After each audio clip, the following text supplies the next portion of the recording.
আগামী ১৪ আগস্ট প্রেক্ষাগৃহে মুক্তি পেতে যাচ্ছে টলিউড সুপারস্টার জিতের নতুন সিনেমা কেউ বলে বিপ্লবী, কেউ বলে ডাকাত। কিংবদন্তি বিপ্লবী অনন্ত সিংয়ের জীবন থেকে অনুপ্রাণিত হয়ে ড্রামা ঘরানার এই সিনেমাটি নির্মাণ করেছেন পরিচালক পথিকৃৎ বসু।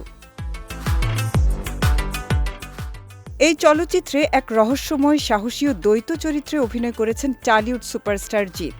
তার ক্যারিয়ারে এমন ঐতিহাসিক ও চ্যালেঞ্জিং চরিত্র এবারই প্রথম, যা নিয়ে সিনেমা প্রেমীদের মাঝে ইতিমধ্যেই তুমুল উন্মাদনা তৈরি হয়েছে।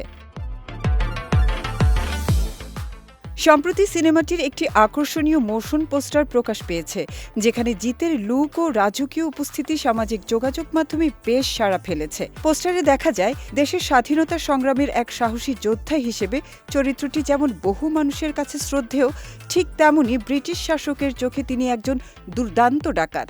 জিতের এই দ্বৈত পরিচয়ের আড়ালে লুকিয়ে থাকা এক জটিল ও সংগ্রামী মানুষের রোমাঞ্চকর কাহিনী সেলুলয়েডে তুলে ধরেছেন নির্মাতা। সিনেমাটি নিয়ে পরিচালক পথিকৃৎ বসু বলেন, অনন্ত সিংয়ের বীরত্ব গাথা বড় পর্দায় তুলে ধরতে পারা আমার কাছে দারুণ গর্বের বিষয়। জিতের মতো একজন সুপারস্টার এই চরিত্রে যেভাবে নিজেকে সঁপে দিয়েছেন তা সত্যিই প্রশংসনীয়।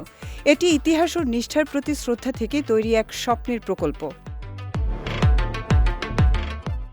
সিনেমাটিতে জিতের পাশাপাশি আরও অভিনয় করেছেন টোটা রায়চৌধুরী, চন্দন সেন, কৌশিক সেন ও প্রিয়াঙ্কা সরকার।